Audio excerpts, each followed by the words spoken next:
Avistamiento de ovnis en Campeche, 2004.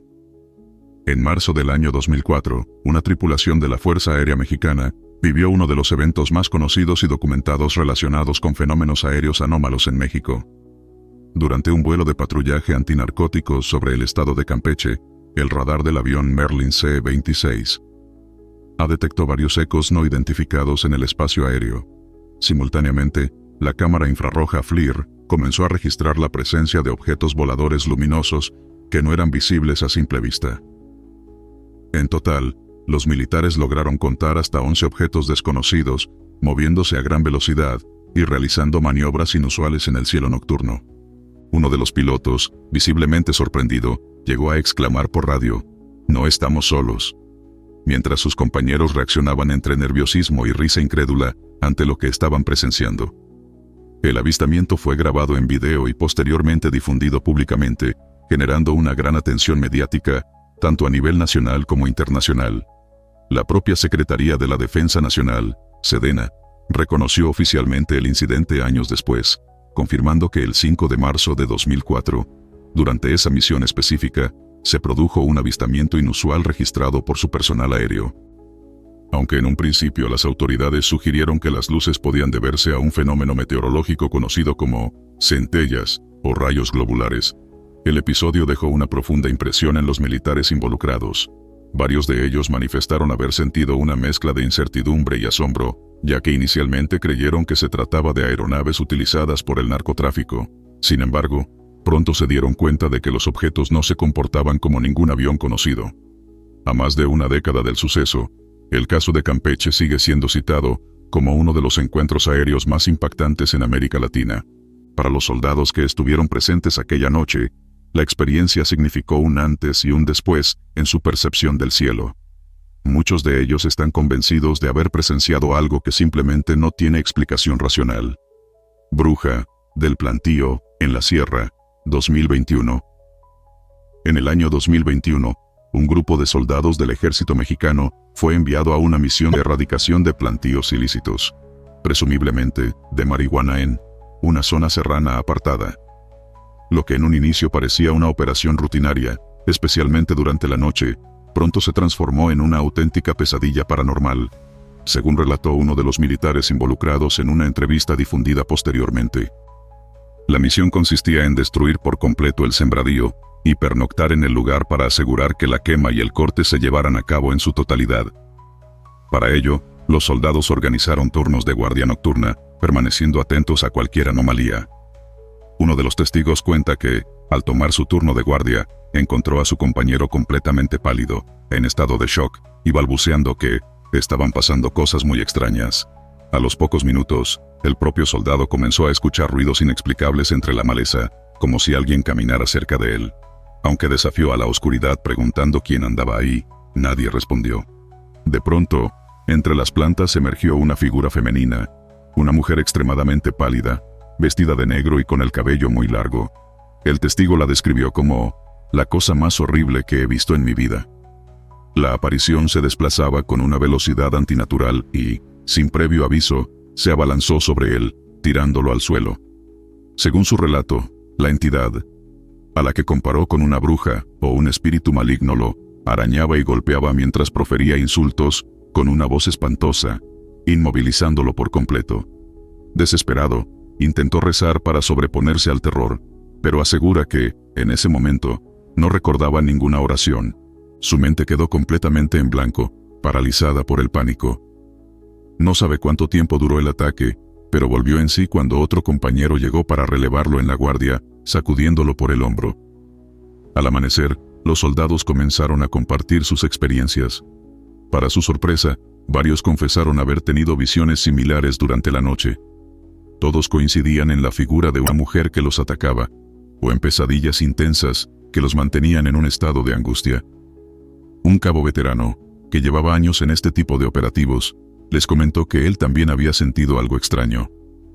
Al revisar el sembradío, reveló que habían encontrado un altar oculto entre la maleza, posiblemente un trabajo de brujería colocado para proteger la plantación ilegal. Incluso tiempo después de haber concluido la misión, muchos de aquellos soldados siguieron teniendo pesadillas recurrentes con la misma figura femenina.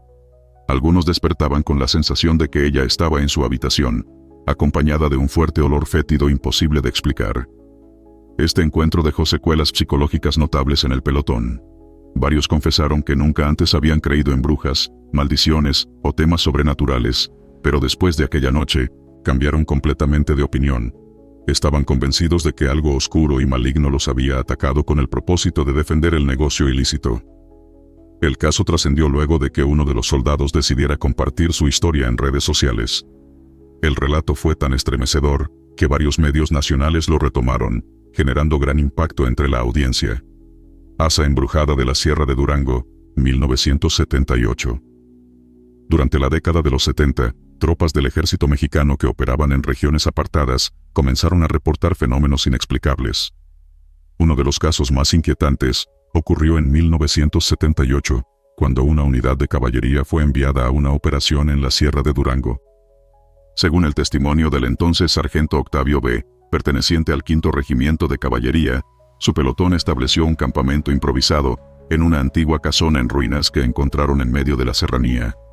La construcción, aparentemente abandonada desde hacía décadas, les serviría de cuartel temporal. Sin embargo, a las pocas horas de instalarse, los soldados comenzaron a experimentar sucesos extraños durante la noche. El sargento narró que, apenas entrada la madrugada, se escuchaban ruidos de pasos y golpes en las paredes, a pesar de que todos los integrantes de la patrulla estaban reunidos en una sola habitación tratando de dormir. Las puertas se abrían y cerraban por sí solas, y algunos objetos se movían del lugar sin explicación. En un momento dado, uno de los centinelas afirmó haber visto la silueta de un hombre con uniforme antiguo, atravesando un pasillo, desapareciendo luego en la oscuridad. Creyendo que podría tratarse de un lugareño, o incluso de un enemigo, los militares registraron la casa con sus lámparas y armas en mano, pero no hallaron a nadie. Conforme avanzaba la noche, la tensión aumentó. Varios soldados admitieron sentir un frío intenso y una sensación opresiva, como si alguien los estuviera observando de cerca. El sargento Octavio relató que un joven soldado, aterrorizado, le confesó haber visto a un aparecido. La figura transparente de una mujer que asomaba por una ventana rota del segundo piso, lamentándose en silencio. Incidentes como sombras que cruzaban frente a las ventanas, o murmullos ininteligibles, terminaron por convencer al sargento de que aquel lugar estaba embrujado. A la mañana siguiente, al reanudar la marcha, supieron por campesinos de la zona que la casona había sido escenario de fusilamientos durante conflictos armados del pasado, y que muchos lugareños evitaban acercarse por las leyendas de almas en pena. Este encuentro en Durango, preservado en el anecdotario militar, e incluso compartido años después, en grupos de excombatientes, dejó una huella profunda en los participantes. Hombres entrenados para el combate admitieron haberse sentido indefensos esa noche frente a algo que no podían enfrentar con balas. La historia fue posteriormente recopilada por proyectos como Frecuencia Paranormal, que registran experiencias reales enviadas por militares. En este caso, se agradeció al sargento Octbal por compartir su relato, indicando el lugar, Sierra de Durango, y el año, 1978, en que ocurrieron los hechos. Misteriosa cueva de Comitán, Chiapas, circa 1980. Otra historia fascinante proviene de un exelemento de la Fuerza Aérea Mexicana, FAM, quien sirvió durante 30 años, desde principios de la década de los 60. En una experiencia que combina lo paranormal con posibles explicaciones científicas, este oficial, cuyo testimonio se difundió de forma anónima, en el año 2022 narró los extraños hechos ocurridos cerca de Comitán, Chiapas, en una época en la que el ejército colaboraba con autoridades locales en situaciones de emergencia. Según su relato, todo comenzó cuando 4 niños de una comunidad rural ingresaron a explorar una cueva oculta entre la maleza, ubicada en las afueras de Comitán. La entrada de la caverna era tan estrecha que los menores tuvieron que arrastrarse para poder ingresar. Después de más de 1 hora dentro de la gruta, los niños aseguraron haber encontrado criaturas peculiares. Describieron haber visto sapos de tamaño inusual y hongos de color rojo brillante, con un aspecto extraño, casi fosforescente. De pronto, algo sucedió en el interior. Los pequeños huyeron despavoridos, luego de que, según sus testimonios, una figura desconocida, una especie de persona extraña, apareciera en lo más profundo de la cueva y los ahuyentara. 3 de los niños lograron salir, pero se desplomaron inconscientes casi de inmediato. El cuarto, Aunque en estado de shock, consiguió correr a buscar ayuda. La situación cobró relevancia a nivel militar, cuando se supo que uno de los menores era hijo de un oficial destacado en la región. Ante la posibilidad de que la cueva albergara alguna sustancia tóxica o representara un peligro biológico o químico, se organizó una expedición militar de rescate e investigación. Días después, 7 soldados bajo el mando de un teniente, incluyendo al propio narrador, ingresaron a la caverna con trajes de protección e instrumentos de medición. Descendieron por angostos pasadizos hasta llegar a una gran cámara subterránea, donde encontraron un pequeño ojo de agua, similar a un pozo natural. En el lugar, recogieron muestras de los hongos rojizos descritos por los niños. El ambiente era inquietantemente silencioso, hasta que varios miembros del equipo empezaron a reportar sensaciones extrañas, mareos, susurros lejanos y una intensa impresión de ser observados. Los médicos militares habían planteado que los niños podrían haber inhalado gases venenosos o, incluso, haber estado expuestos a radiación natural. Se llegó a especular con la presencia de uranio en el subsuelo, lo que podría explicar tanto sus alucinaciones como su pérdida de conciencia al salir al aire libre. Sin embargo, dentro de la cueva, los propios soldados comenzaron a experimentar fenómenos difíciles de explicar racionalmente. El teniente dio la orden de retirada cuando 2 soldados entraron en pánico, afirmando haber visto sombras humanoides desplazándose entre las rocas. Al salir al exterior, varios presentaron fiebre, desorientación y confusión temporal, síntomas similares a los que manifestaron los niños. Este incidente combinó hechos confirmados. Los menores fueron atendidos en el hospital local por sus síntomas físicos y psicológicos con elementos profundamente enigmáticos. Como medida de precaución, la cueva fue sellada y catalogada como zona de riesgo natural. Sin embargo, en los círculos militares de la época, comenzó a conocerse como la Cueva Maldita de Comitán, y surgieron teorías que hablaban de posibles entidades o guardianes del subsuelo. El expiloto que relató la historia sostuvo firmemente que, hasta el día de hoy, no ha logrado encontrar una explicación lógica para lo que ocurrió allí. Su testimonio, respaldado por referencias a informes militares y registros médicos de la época, mezcla la posibilidad de causas naturales, como toxinas geológicas o radiación, con una persistente y perturbadora sensación de que algo más profundo e inexplicable protegía aquel misterioso rincón oculto de Chiapas. Brujo Nahual del desierto de Coahuila. Cono, 2010. Algunos relatos parecen sacados de una película de terror, como el que reveló un exintegrante de las fuerzas especiales sobre un enfrentamiento con una criatura indescriptible en el desierto del norte de México, cerca de la frontera entre Coahuila y Chihuahua. Este exmilitar, activo durante los primeros años del nuevo milenio, narró que su pelotón brindaba apoyo a una operación clandestina contra el crimen organizado cuando toparon con lo inesperado.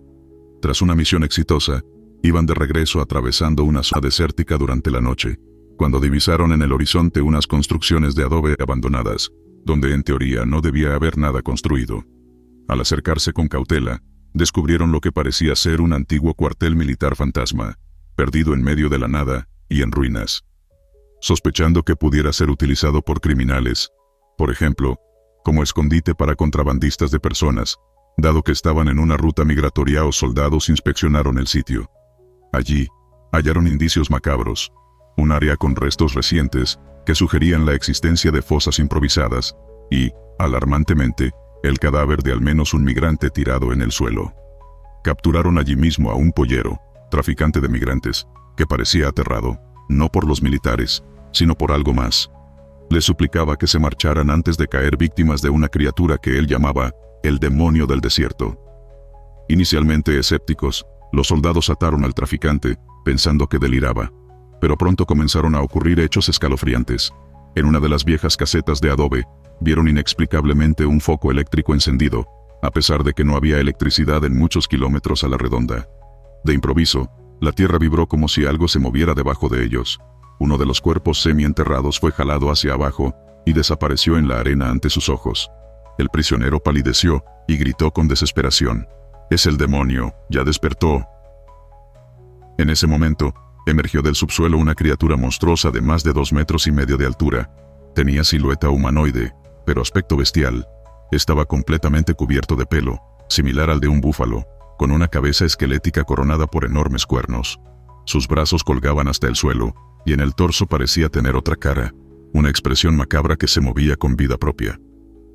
El militar describió que fue lo más horripilante que jamás habían presenciado. El ser, identificado por el traficante como un brujo nahual, una especie de hechicero transformado por prácticas oscuras, lanzó un alarido infernal y se abalanzó sobre los cadáveres, comenzando a devorar uno frente a los atónitos soldados. Ante esa escena dantesca, el comandante ordenó abrir fuego. Le vaciamos encima cuanto cargador teníamos, pero las balas no le hacían nada, relataron. Viendo su aparente invulnerabilidad, optaron por una retirada desesperada, subiendo a los vehículos mientras la criatura los perseguía a zancadas enormes. En medio de la persecución, uno de los militares tomó una decisión drástica. Arrojó al pollero desde la camioneta, con la esperanza de distraer a la entidad.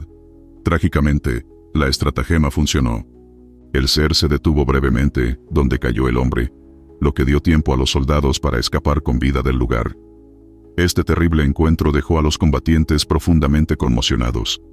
Posteriormente, reportaron lo ocurrido a sus superiores, pero prácticamente nadie les creyó, atribuyendo el relato a una confusión derivada del estrés del combate nocturno. Sin embargo, los soldados sabían lo que habían visto. Años después, uno de ellos decidió escribir el suceso en un relato titulado El brujo nahual del desierto, difundido en el año 2022. En él advierte que, en los parajes desolados donde confluyen Chihuahua, Coahuila y Sonora, existen entidades antiguas y malignas que acechan a los incautos. El impacto en los militares fue tal que algunos necesitaron apoyo psicológico. Uno de los presentes incluso decidió abandonar las Fuerzas Armadas poco tiempo después, incapaz de reconciliar lo vivido con su formación racional. Esta historia, por increíble que parezca, se ha convertido en parte del folclore moderno entre unidades destacadas en la frontera norte.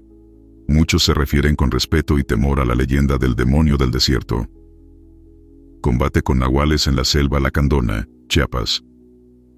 La densa selva lacandona, en el estado de Chiapas, ha sido escenario de numerosos operativos militares debido a su historia de conflictos armados y la presencia de grupos insurgentes, pero además de su importancia estratégica, es una región profundamente marcada por leyendas indígenas, muchas de ellas transmitidas oralmente durante generaciones. En este contexto, surgió un impresionante y perturbador relato.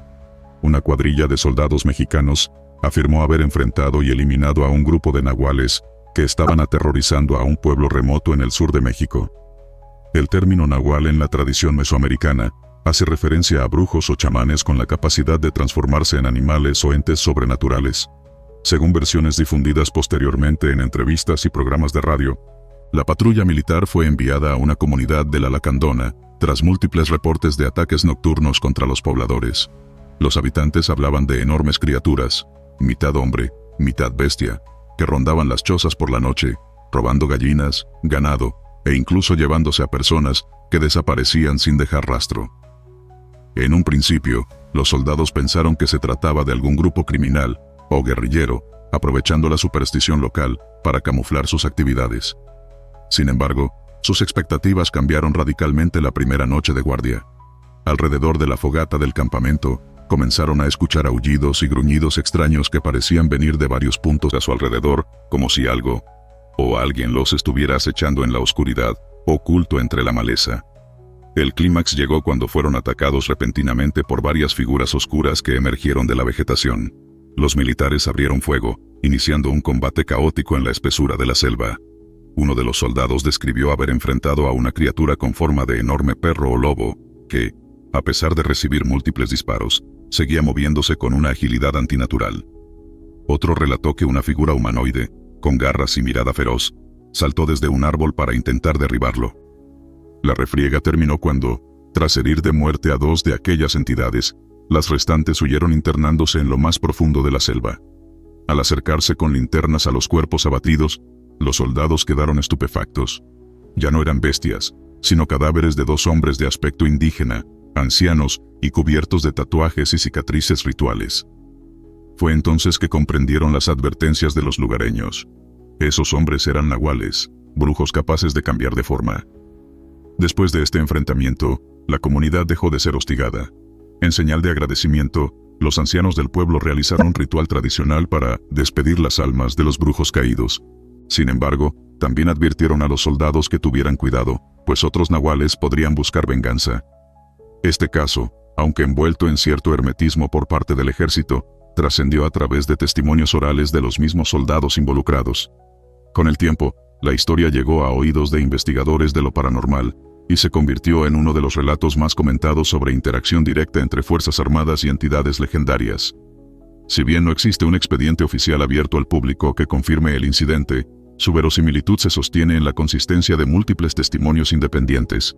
En el año 2023, por ejemplo, se difundió la sinopsis de un podcast titulado El soldado mexicano que se encontró con unos nahuales, en el que se describe precisamente un combate en la selva contra entidades metamórficas, respaldando la existencia de un suceso ocurrido en la selva lacandona. Para los militares involucrados, aquella misión no solo desafió su preparación táctica, sino también su comprensión de la realidad, dejándoles una experiencia imposible de olvidar. Nahuales en la Sierra de Guerrero. El soldado desertor. Las historias de nahuales también emergen de otras regiones de México. En la Sierra de Guerrero, una zona de difícil acceso plagada tanto de cultivos ilícitos como de antiguas leyendas, un exsoldado narró una vivencia que lo llevó al extremo del terror, y lo impulsó a abandonar el ejército. Este militar, quien decidió mantener su nombre en el anonimato por haberse declarado desertor, relató que durante una incursión contra narcotraficantes en la montaña, su escuadrón fue emboscado por hombres armados.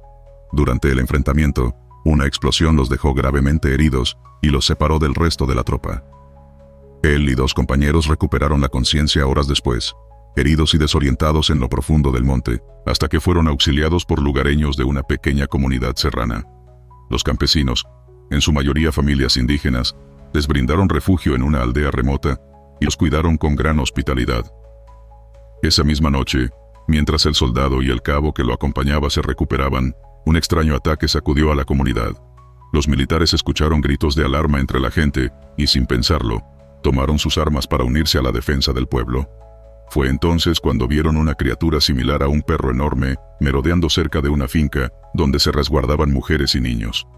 Sin dudarlo, dispararon contra el animal, lograron herirlo, y la criatura huyó entre los árboles dejando un rastro de sangre y un humo oscuro que salía de sus heridas, algo totalmente fuera de lo normal.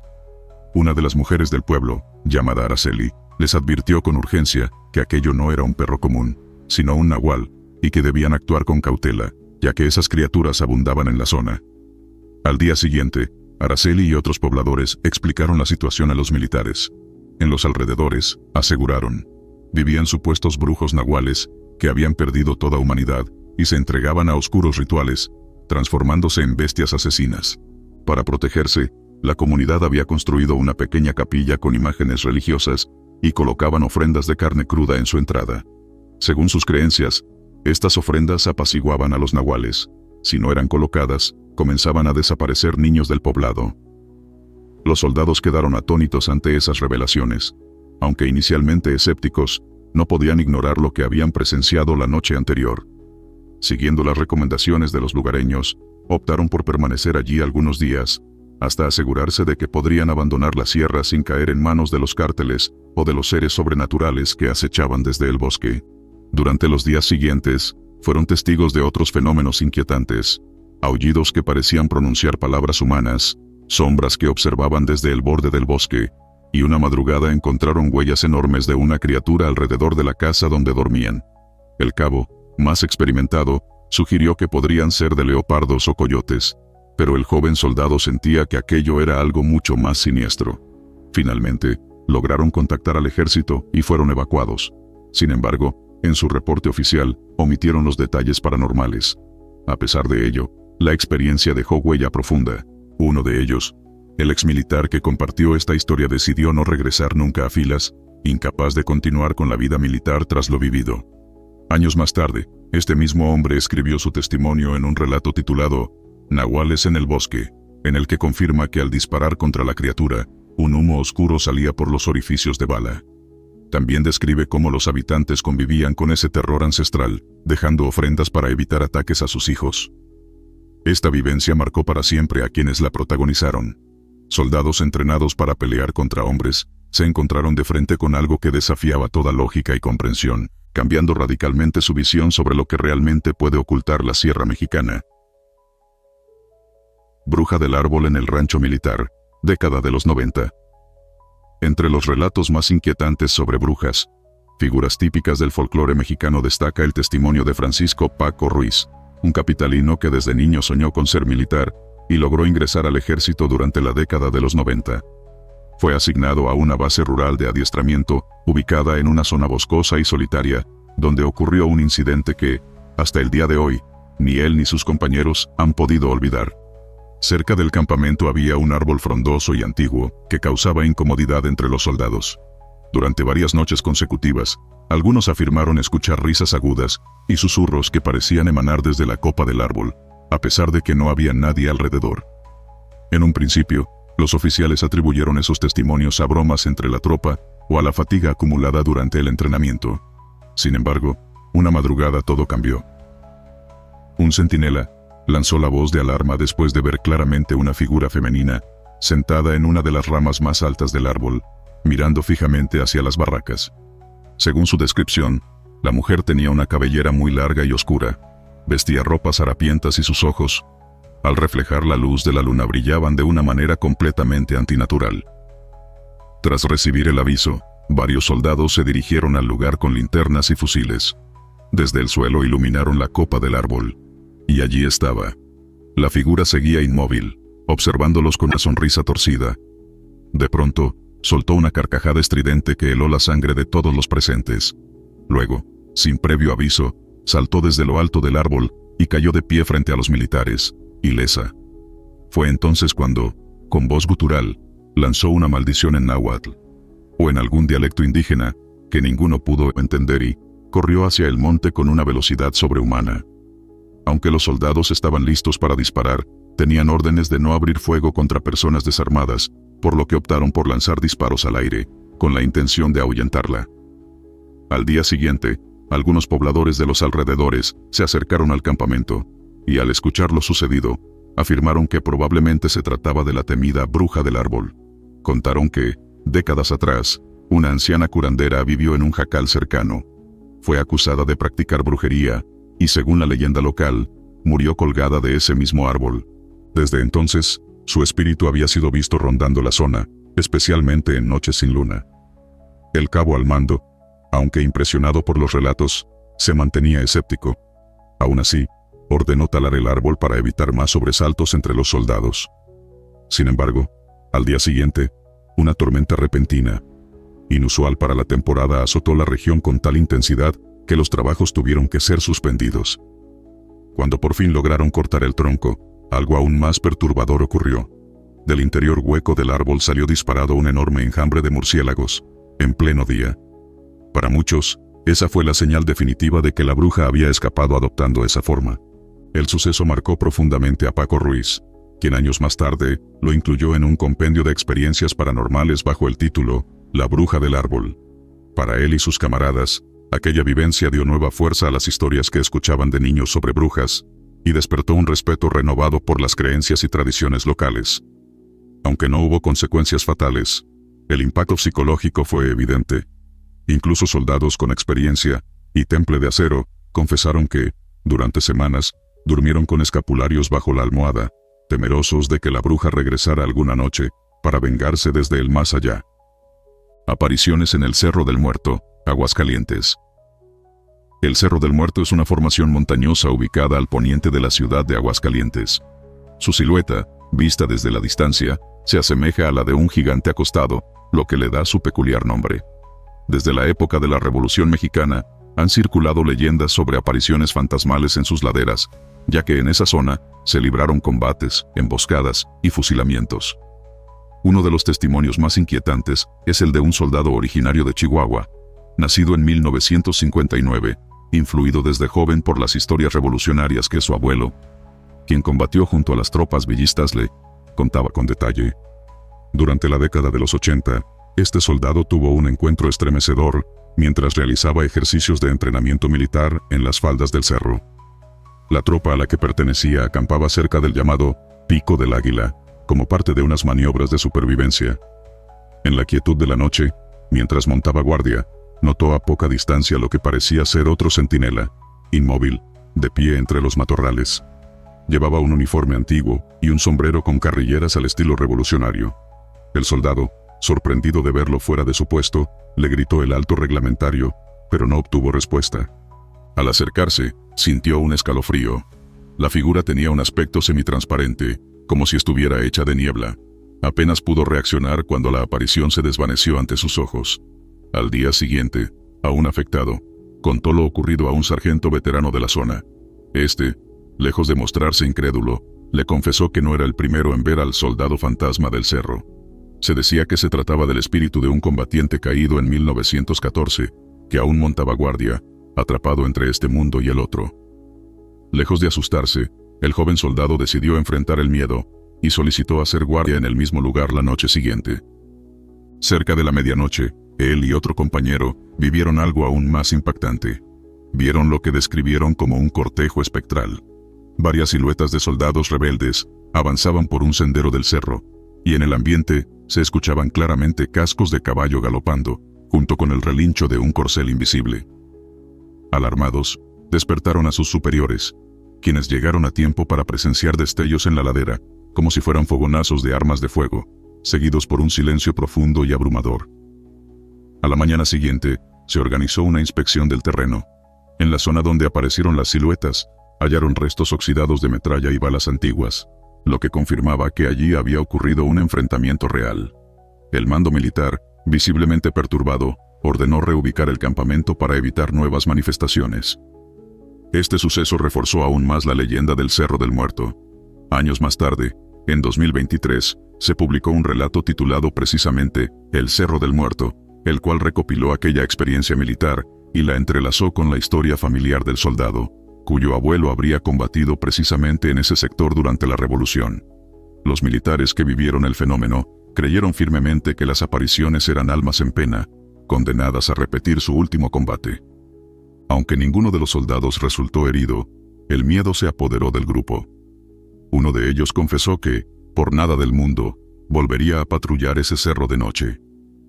En la tradición oral de Aguascalientes, aún se cuenta que, en ciertas fechas, especialmente durante la madrugada, la silueta del gigante dormido parece cobrar vida, reviviendo con ella los fantasmas de su sangriento pasado bélico.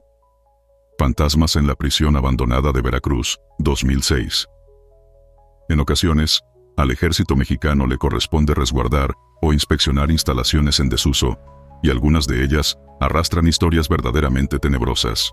Un subteniente que sirvió en la 26ª Zona Militar, en Veracruz, narró la aterradora misión que le tocó en el año 2006, revisar los edificios de una prisión militar abandonada, situada dentro de una antigua fortaleza colonial. Este lugar, conocido como la Fortaleza de San Carlos en Perote, Veracruz, data del siglo XVIII, y se rumoraba que estaba embrujado por los muchos prisioneros que allí murieron en condiciones inhumanas. El subteniente, acompañado de un pequeño destacamento de soldados, ingresó de noche al sitio para realizar una inspección de rutina, sin imaginar el horror que estaban por experimentar. Apenas cruzaron las pesadas puertas de piedra, los soldados sintieron un aire helado que no concordaba con el clima templado del exterior. Al avanzar por los pasillos húmedos y oscuros de la vieja prisión, sus lámparas militares apenas lograban iluminar los grafitis antiguos y las manchas secas en los muros, testigos de otro tiempo. De pronto, comenzaron a escuchar pasos resonando en las galerías superiores, a pesar de que el sitio carecía por completo de electricidad y no había ninguna señal de presencia civil. Decidieron dividirse con precaución. 2 soldados subieron a investigar mientras los demás vigilaban desde abajo. Momentos después, uno de los que había subido gritó desesperado, pidiendo refuerzos. Aseguraba haber visto claramente a un hombre vestido con uniforme de guardia del siglo XIX, que atravesó una pared de piedra sólida. Alarmados, los demás acudieron de inmediato, creyendo que quizás algún intruso se había infiltrado o alguien estaba jugando una broma macabra. Pero al llegar, solo encontraron un largo corredor vacío, envuelto en un frío inexplicable. Decididos a completar su misión, los militares avanzaron hasta el antiguo patio de ejecuciones, un lugar infame donde, siglos atrás, se fusilaba tanto a reos como a militares traidores. Allí, varios de ellos percibieron un fuerte olor a pólvora quemada, y algunos incluso oyeron un eco lejano de voces masculinas, dando órdenes en un español antiguo y ceremonioso. Fue entonces cuando una espesa neblina comenzó a formarse repentinamente en medio del patio. algo completamente inexplicable considerando que estaban bajo techo. Entre la bruma, por unos breves segundos, se delineó la figura de un hombre sin rostro, parado justo frente al muro de fusilamiento. El ambiente se volvió tan denso y opresivo, que los soldados, dominados por el miedo, comenzaron a recitar oraciones mientras se retiraban apresuradamente del lugar. Uno de ellos, temblando y con la voz entrecortada, afirmó haber visto cómo 2 soldados de piedra lo observaban fijamente, desde una de las garitas.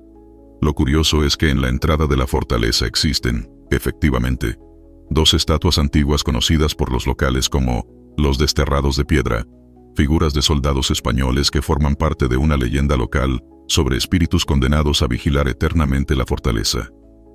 Tras salir, el subteniente informó a sus superiores que el lugar estaba despejado, omitiendo deliberadamente los eventos paranormales para evitar burlas o sanciones. Sin embargo, todos los integrantes de su escuadra sabían exactamente lo que habían vivido esa noche. En el camino de regreso, un veterano del grupo les confesó que no eran los primeros en experimentar fenómenos inexplicables dentro de la fortaleza de San Carlos.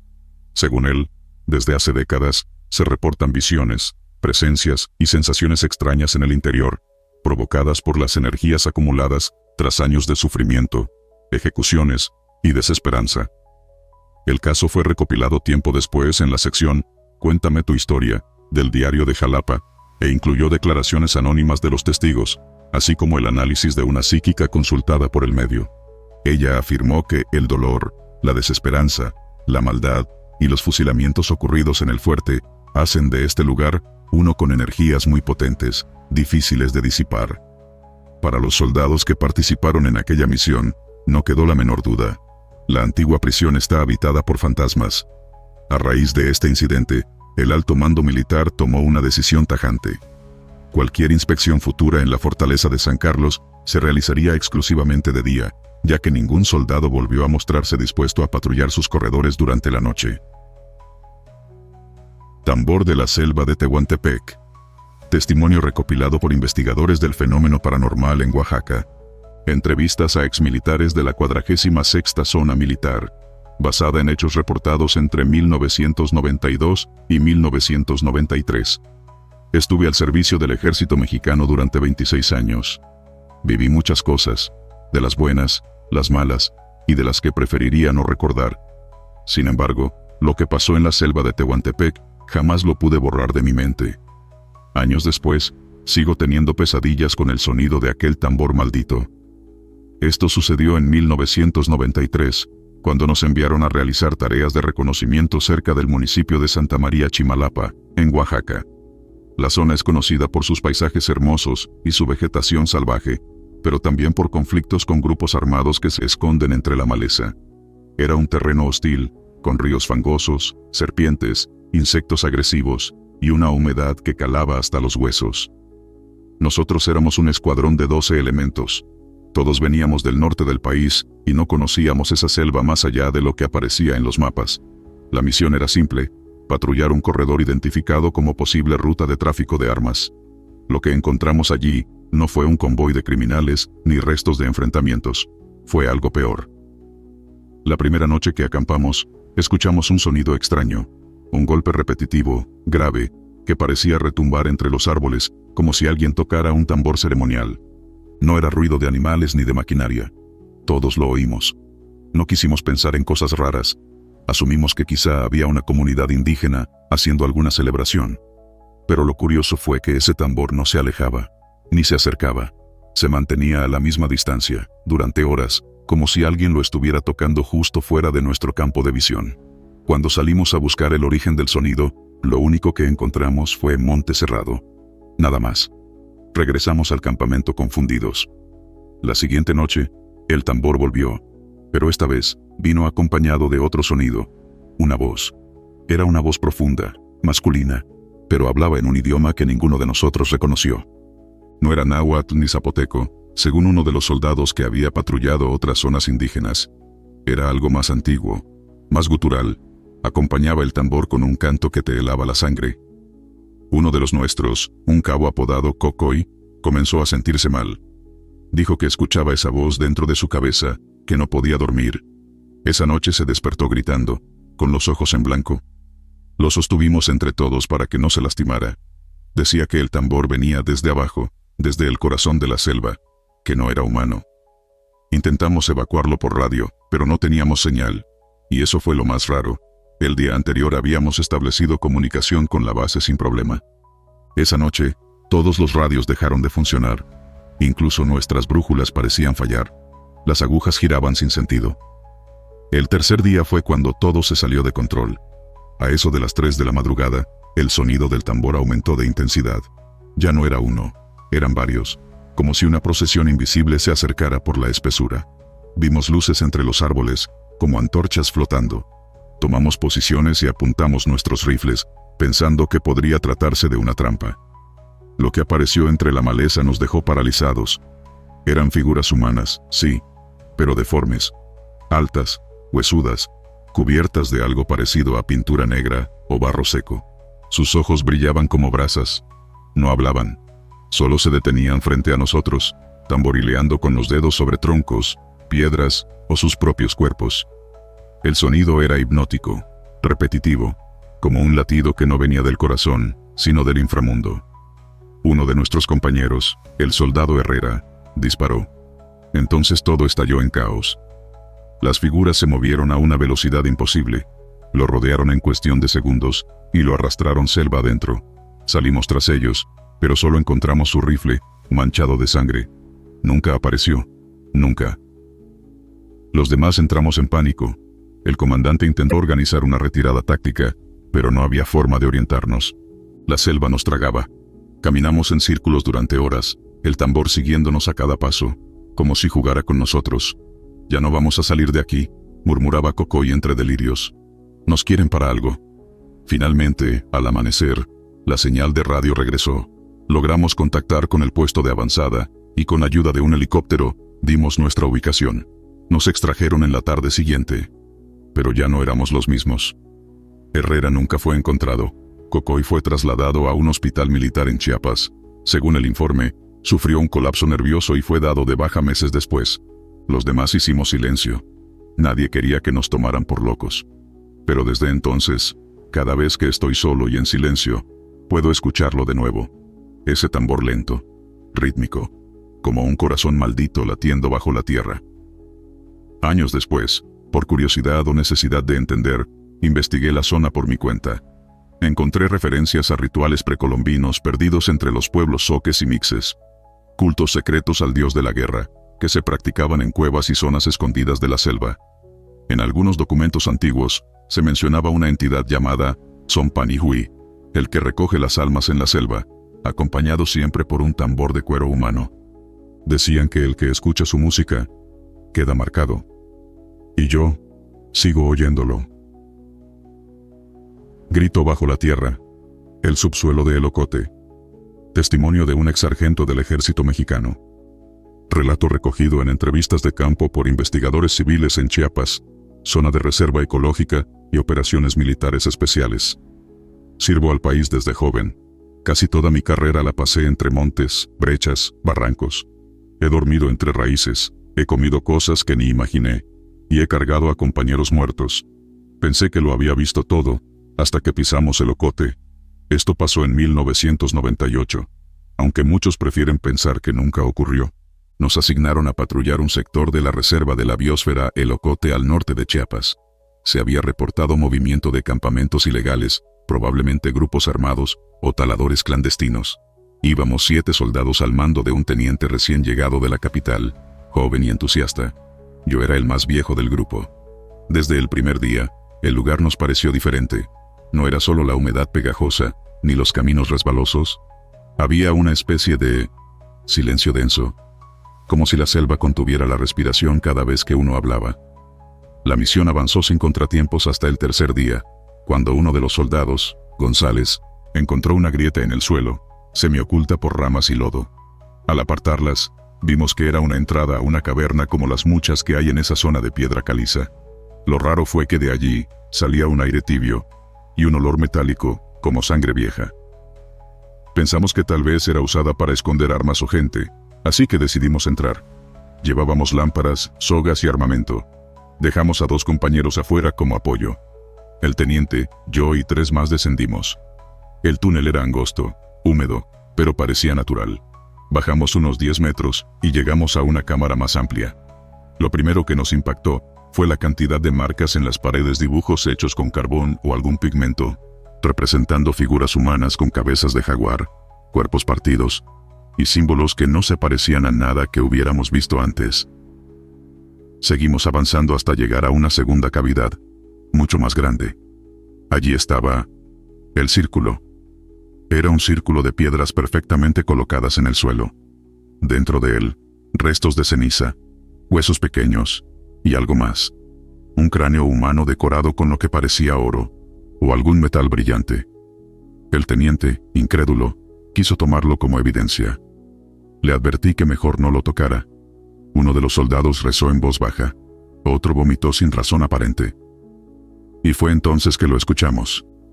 Un grito desgarrador como el de una mujer atrapada resonó desde lo más profundo de la caverna. Pero el eco no lo transportaba.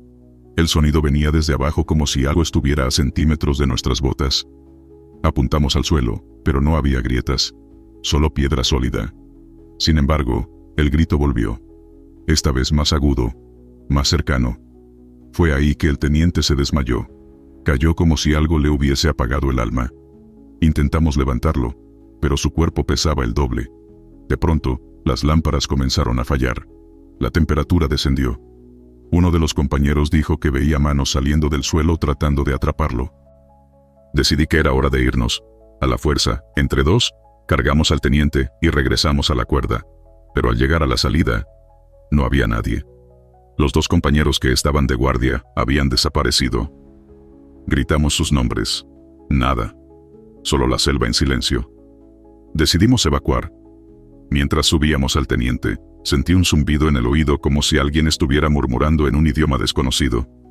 Al llegar a la superficie, vimos que todo estaba alterado, las mochilas revueltas, los rifles con el seguro cambiado, y marcas extrañas alrededor del campamento como si alguien o algo hubiera estado rodeándolo. 3 horas después, los soldados perdidos regresaron, pero sin recuerdos. Decían que habían caminado hacia el río por órdenes nuestras, lo cual era falso. Sus uniformes estaban húmedos, con lodo hasta el pecho, y sus botas desgastadas como si hubieran corrido kilómetros. Esa noche no dormimos. El teniente seguía inconsciente, temblando y murmurando el mismo nombre una y otra vez. Balba, Balba, Balba. Nadie supo qué significaba. Cuando logramos regresar al puesto de mando, fue trasladado a una base médica. Lo dieron de baja por afectación psicológica grave. Yo comencé a investigar. Encontré informes antiguos de arqueólogos chiapanecos que hablaban de ritos oscuros entre los pueblos Balam, precursores de los mayas en la región. Se decía que algunos usaban cavernas para contactar con los señores del inframundo, que realizaban rituales con cráneos de sacrificio y que una vez activados, no se podían detener. Tiempo después, me asignaron a otro estado. Jamás volví a pisar el Ocote, pero cada año, en la misma fecha, el grito regresa a mis sueños.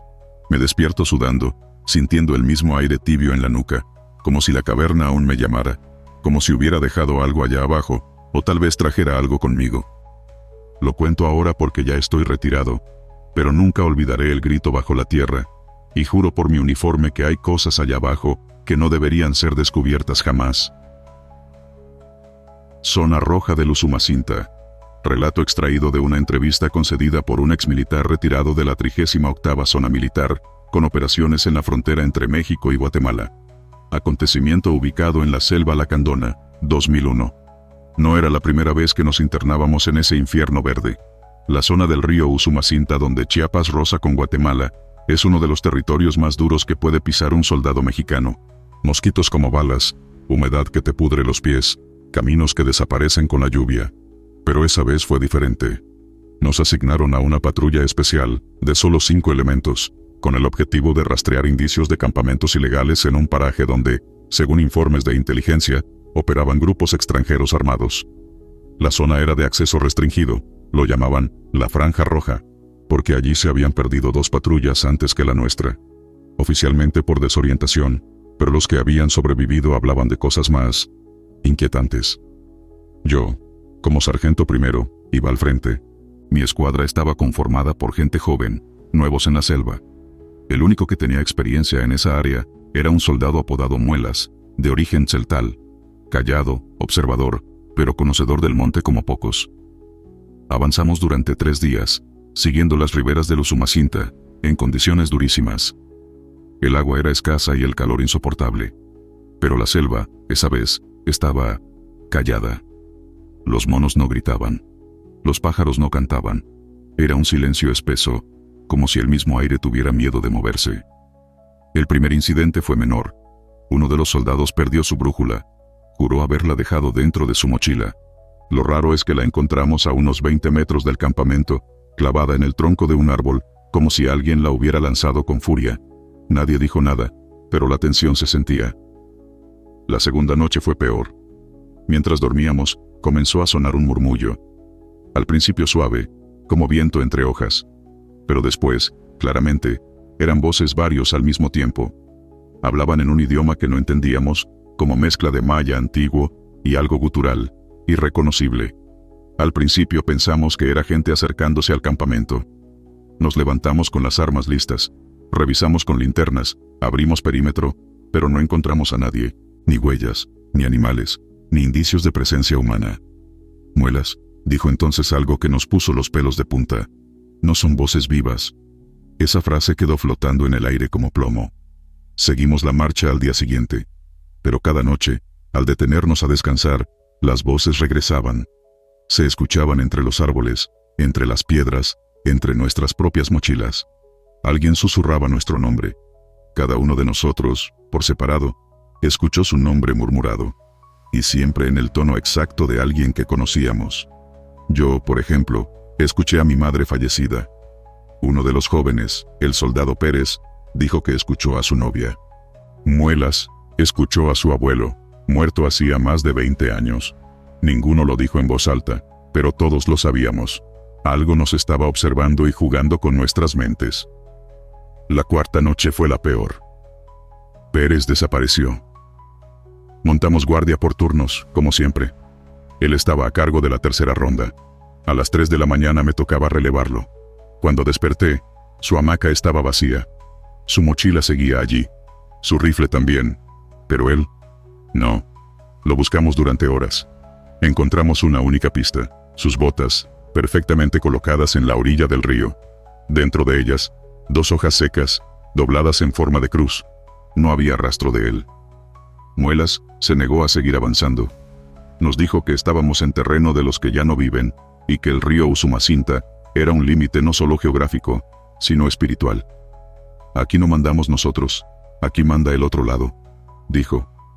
Lo que vino después fue una pesadilla. En la madrugada, el soldado Aguirre comenzó a hablar en sueños, no murmullos, gritaba, palabras en un idioma que ninguno entendía. Cuando lo sacudimos, nos miró con los ojos abiertos de par en par, pero no estaba allí. Tardó horas en recuperar el habla normal. Lo primero que dijo al despertar fue: nos están marcando, uno por uno. Ese mismo día emprendimos el regreso, sin esperar órdenes. Con el poco equipo que teníamos, regresamos a paso forzado. Al llegar a la zona segura, Aguirre fue hospitalizado con crisis nerviosa. El alto mando nos interrogó, pero nadie se atrevió a contar lo que en realidad había ocurrido. Un mes después, me llamaron para identificar el cuerpo de un hombre hallado flotando en una curva del río. Era Pérez. Lo reconocí por una cicatriz que tenía en la frente. Lo extraño era su expresión. Tenía una sonrisa amplia, grotesca, como si hubiera muerto en estado de éxtasis. O de locura. Hoy, retirado, sé que esa zona guarda algo que no pertenece a este mundo. Algunos dicen que fueron los espíritus de los ancestros mayas. Otros creen que son seres del inframundo, que emergen cuando se rompe la armonía del entorno. Yo no sé qué era. Solo sé que cada noche, cuando cierro los ojos, oigo mi nombre, justo antes de dormir. Y rezo para que nunca me respondan.